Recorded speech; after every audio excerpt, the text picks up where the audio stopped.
میرے آقا نے ہر مسلمان کو جوڑ دیا، ہر مسلمان کو ایمان کی وجہ سے جوڑ دیا گیا ہے۔ تو میرے مسلمان بھائیوں، ایک مسلمان کا درد دوسرے مسلمان کو ضرور محسوس ہونا چاہیے۔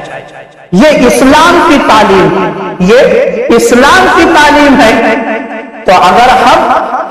کچھ نہیں کر پا رہے ہیں کسی کے لیے تو دعا تو ضرور کر سکتے ہیں، دعا ضرور کر سکتے ہیں۔ اپنے مسلمان بھائی کے لیے ہم دعا ضرور کر سکتے ہیں۔ جیسے بہت سے ہمارے مسلمان بھائی دنیا سے چلے گئے، ان کی مغفرت کے لیے دعا کریں، یا بہت سے مسلمان بھائی ایسے ہیں جو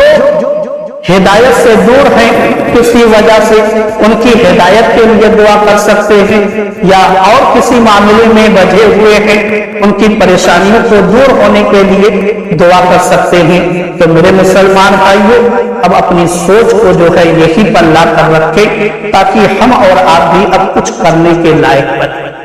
ہم اور آپ بھی کچھ کرنے کے لائق بنیں۔ اللہ تعالیٰ کی بارگاہ میں دعا ہے کہ مولا تعالیٰ ہم سب کو عمل کرنے کی توفیق